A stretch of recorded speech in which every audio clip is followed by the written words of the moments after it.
सबसे पहले Israel, UAE और बहरीन के बीच में अब्राहम अकॉर्ड, ये बहुत इंपॉर्टेंट न्यूज बनेगी क्योंकि ये अपकमिंग एग्जाम में पूछने के चांसेस है कि Abraham accord which was recently seen in news किससे जुड़ा हुआ है, तो आप लोगों को यहाँ पे इन्फॉर्मेशन होनी चाहिए। हमने थोड़े दिन पहले डिस्कशन किया था कि किस तरीके से इजराइल और यूएई के बीच में रिसेंटली जो है वो रिलेशंस को वापस से रिज्यूम कर दिया गया था, या वापस से उनके बीच में जो संबंध है उनको बहाल कर दिया गया था। वैसा ही कुछ अब बहरीन के साथ भी हुआ है। तो हम इन तीनों कंट्रीज की लोकेशन देख लेते हैं अकॉर्डिंगली मैप पे कि ये तीनों कंट्रीज जो है वो कहाँ सिचुएटेड है ऑन दी वर्ल्ड मैप। तो वर्ल्ड मैप पे हम आ गए एशिया कॉन्टिनेंट में, और एशिया कॉन्टिनेंट के अंदर इधर सऊदी अरेबियन पेनिनसुला या अरब पेनिनसुला जिसको कहते हैं, अरब पेनिनसुला के अंदर यूएई यानी कि यूनाइटेड अरब अमीरात जो है वो यहाँ पर आप देख सकते हैं, ये कंट्री यूनाइटेड अरब अमीरात है। यूनाइटेड अरब अमीरात के नॉर्थ की तरफ में यहाँ पर एक छोटा सा आइलैंड कंट्री है जिसको बहरीन के नाम से जाना जाता है। कैपिटल इज मनामा, इसकी कैपिटल जो है वो मनामा है बहरीन की। तो ये दो कंट्रीज यूएई और बहरीन, इन दो कंट्रीज ने जो है वो अपने रिलेशंस इजराइल के साथ में सुधार लिए हैं। आप देख सकते हैं इजराइल के नॉर्थ में लेबनान, जहां भी थोड़े दिन पहले इसकी कैपिटल बेरूत में ब्लास्ट हुआ था, उसी तरीके से यहाँ पर इजराइल के साउथ की तरफ में जो है वो इजिप्ट से बॉर्डर लगती है इसकी, और इजराइल की बॉर्डर जॉर्डन से लगती है। नॉर्थ में यहाँ पर सीरिया है इसके। तो ये जो है वो लोकेशन वाइज इजराइल बहुत ज्यादा इंपॉर्टेंट कंट्री है और ये अक्सर न्यूज में रहता है। इनके रिलेशंस के बारे में हम डिटेल में काफी बात कर चुके हैं। आप मेरा ज्योग्राफी लेक्चर सीरीज जो है उसके अंदर जो वर्ल्ड मैप सीरीज चल रही है उसमें एशिया कॉन्टिनेंट का सेकंड एंड थर्ड वीडियो देख सकते हैं इस पूरे रीजन की जो जियोपॉलिटिक्स है उसको लेकर, क्योंकि ये जो अभी चल रहा है यहाँ पर जो रिलेशंस इनके सुधरे हैं वो सारी चीजें वो उसमें अच्छे से कवर की है मैंने। साथ ही साथ यहाँ पे अब उसमें आपको समझ में आएगा कि क्या पॉलिटिक्स चलती है।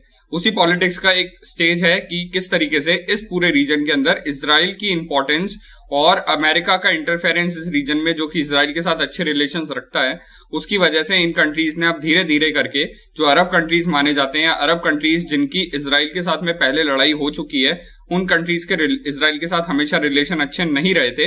वो हमेशा पैलेस्टाइन यानी फिलिस्तीन का समर्थन करते रहे थे, जो कि इजराइल के कंट्रोल के अंदर आता है। और ये इजरायली लोग जो हैं वो पैलेस्टाइन को अलग से देश नहीं मानते हैं। यहाँ पर दो तीन रीजन आते हैं, जैसे वेस्ट बैंक का इलाका और यहाँ पे गाजा का इलाका, ये इंपॉर्टेंट रीजन है। वेस्ट बैंक को आप यहाँ पर देख सकते हैं मैप पे, मैं आपको मार्क करके दिखाता हूँ कि इस रीजन को जो है वो वेस्ट बैंक के नाम से जाना जाता है। ये वाला पूरा रीजन जो है वो वेस्ट बैंक है। तो वेस्ट बैंक के एरिया और गाजा के एरिया को फिलिस्तीन यानी कि पैलेस्टाइन के अंडर माना जाता है, जबकि इजराइल ने इस पे एक तरीके से ऑक्यूपेशन कर रखा है, कंट्रोल कर रखा है, और यहाँ पे जो है वो अपने लोगों को बसाने की उनकी कोशिश चल रही है, जिसको लेकर अक्सर ये न्यूज में रहने वाला एरिया रहता है। तो इजराइल और पैलेस्टाइन का जो इशू है, इजराइल के अंदर ही पैलेस्टाइन नाम से एक देश है, जो कि यहाँ के लोग अपने आप को पैलेस्टीनियन मानते हैं और वो लोग अलग देश की मांग कर रहे हैं। वो कहते रहे कि हमें आजादी चाहिए, हमें जो है वो अलग सेपरेट पैलेस्टाइन कंट्री चाहिए, और एक देश के अंदर दो मुल्क का सिद्धांत यानी कि one state two nation theory जो है वो इससे जुड़ी हुई है। ये अक्सर न्यूज में चलता भी रहता है, तो आपको इसके बारे में इंफॉर्मेशन होनी चाहिए। इस पैलेस्टाइन का समर्थन करने की वजह से, क्योंकि यहाँ के पैलेस्टीनियन लोग जो है वो अरब भाषी हैं, आस पड़ोस के जो अरब देश हैं उनकी इजराइल के साथ रिलेशंस अच्छे नहीं रहे। पास में इनके बीच में जो है वो 2-3 बार वॉर भी हो चुकी है। 1963 के अंदर वॉर हुई थी, उसके बाद में यहाँ पे 6 डेज वॉर हुई, अरब इजराइल वॉर जिसको कहते हैं, और फिर किन केपुर वॉर हुई है 1960s के अंदर। तब यहाँ पर इस एरियाज को, गोलन हाइट के एरिया को जो सीरिया का है, इजराइल ने कैप्चर कर लिया था, और सिनाई पेनिनसुला को भी कैप्चर कर लिया था, जिसको इन्होंने इजिप्ट के साथ ट्रीटी होने के बाद वापस कर दिया। तो इस तरीके से ये पूरा रीजन जो है वो टेंशन है इसमें, और इसके पीछे रीजन है मेजरली इजराइल जो कि ज्यूज का कंट्री है, और पैलेस्टाइन जो कि अरब कंट्रीज है। तो बाकी अरब देश उसका समर्थन करते हैं, इसलिए अरब देशों और इजराइल के बीच में रिलेशंस अच्छे नहीं हैं। अब यहां पर जो एग्रीमेंट हुआ है इसके अंदर the Abraham accord between Israel, UAE and Bahrain is mediated by the US. तो यूएस ने इसमें जो है वो मध्यस्थता की है, यूएस इसके लिए जिम्मेदार है। It is the first Arab Israel peace deal in 26 years. ये भी ध्यान रखिएगा, बहुत इंपॉर्टेंट डील होगी ये, एंड फ्यूचर में ये बहुत इंपॉर्टेंट क्वेश्चन बन सकता है अपकमिंग एग्जाम में भी, और एसएसबी के हिसाब से भी आपको ये पॉइंट पता होना चाहिए कि किस तरीके से इजराइल का इंपॉर्टेंट रोल है, मिडल ईस्ट में क्या चल रहा है। इस तरीके के क्वेश्चंस में आपको ये पॉइंट इंपॉर्टेंट रहेगा। प्रीवियस में एग्रीमेंट जो हुए हैं उसमें प्रीवियसली 2 डील्स हुई हैं इजराइल के साथ में बाकी कंट्रीज की, जिसमें इजिप्ट के साथ में फर्स्ट अरब स्टेट जिसने इजराइल के साथ पीस डील की थी 1979 में, जैसा मैंने अभी बताया मैप पे कि ये सनाई पेनिनसुला वाला एरिया जो था, इसको सनाई पेनिनसुला कहते हैं। इस सनाई पेनिनसुला को इजराइल ने कैप्चर कर लिया था और 1979 में जब पीस डील हुई तो उसके बाद इसको इजिप्ट को वापस कर दिया था। हालांकि अभी प्रेजेंटली जो है वो बाकी कंट्रीज के साथ में रिलेशंस अच्छे नहीं थे, इजिप्ट के साथ में फिर भी ठीक है। जॉर्डन और इनके बीच में भी एक पीस पैक्ट हुआ था 1994 में, तो इनके भी रिलेशंस ठीक थे। बाकी कंट्रीज के साथ में रिलेशन अच्छे नहीं है। अब बहरीन और यूएई के रिलेशन सुधार देने के बाद उम्मीद है कि बाकी अरब कंट्रीज भी शायद इनके साथ में रिलेशन अच्छे बना सकते हैं, आप बता सकते हैं। As per the agreement UAE and Bahrain will establish embassies and exchange ambassadors, अपने दूतावास स्थापित करेंगे। यही थोड़े दिन पहले यूएई ने भी किया था, बहरीन भी इसमें आ गया। Work together with Israel across a range of sector including tourism, trade, health care and security, इन सब सेक्टर्स में मिलकर काम करेंगे। Abraham Accords also open the door for Muslims around the world to visit the historic sites in Israel and to peacefully pray at Al-Aqsa Mosque in Jerusalem, the third holiest site in Islam. Please remember, ये बहुत important factor है। Israel के अंदर एक शहर है जिसका नाम है जेरूसलम। जेरूसलम को आप यहाँ पर देख सकते हैं मैप के अंदर, this is the city of Jerusalem. Jerusalem शहर जो है वो बहुत ही इंपॉर्टेंट सिटी है और ये 3 धर्मों का ओरिजिन पॉइंट है एक तरीके से, या फिर यहाँ पर जो है वो मेजरली 3 धर्मों की बहुत होली साइट्स मानी जाती हैं। ज्यूज के लिए यानी कि यहूदियों के लिए ये उनके धर्म की शुरुआत का जगह है, फादरलैंड मानते हैं उसको ये, और ये उनका सबसे इंपॉर्टेंट शहर है, सबसे इंपॉर्टेंट एरिया है जहां से एक्चुअली ज्यूज की शुरुआत हुई, ज्यू धर्म की शुरुआत हुई, यहूदियों की शुरुआत हुई। दूसरी तरफ ईसाइयों के लिए बहुत इंपॉर्टेंट शहर माना जाता है क्योंकि ये माना जाता है जीसस क्राइस्ट, ईसा मसीह का जन्म वापस यही होगा। दूसरी तरफ ईसा मसीह को फांसी या मतलब जिसको सूली कहते हैं, सूली पे चढ़ाया गया था, उनको क्रूसीफाई कर दिया गया था, वो जेरूसलम में किया गया था और वो 3 दिन बाद वापस से जीवित हो गए थे, ये जेरूसलम में ही हुआ था, इसलिए उनके लिए भी ये शहर बहुत इंपॉर्टेंट है। तीसरा, इस्लाम में इसको तीसरा सबसे इंपॉर्टेंट शहर इसलिए माना जाता है क्योंकि मक्का और मदीना, मक्का में तो मोहम्मद साहब का जन्म हुआ, मदीना में जो है मोहम्मद साहब रहे और यहां से जेरूसलम से जो है वो जन्नत गए थे, ऐसा माना जाता है, इसलिए थर्ड होलीएस्ट साइट इन इस्लाम है। और इसीलिए इस जगह को लेकर, इस पूरे एरिया को लेकर जो है वो डिस्प्यूट चलता रहता है और इतिहास में हमेशा से ये शहर जो है वो इंपॉर्टेंट न्यूज में रहता रहा। In the Islamic tradition the Kaaba in Mecca is considered the holiest site, जैसा आप सबको पता है, मैंने भी बताया। और प्रॉफिट मोहम्मद की मदीना में जो मॉस्क है वो इंपॉर्टेंट है। और फिर उसके बाद में तीसरे नंबर पे आती है अल अस्का मॉस्क जो जेरूसलम में। Region, bringing Israel, the UAE and Bahrain together reflects their shared concern about Iran's rising influence in the region and development of ballistic missiles. Iran has been critical of both deals. Iran ने दोनों deal की आलोचना की है और इस reason के अंदर ईरान जो है वो एक अपने आप में पावर सेंटर बनता जा रहा है।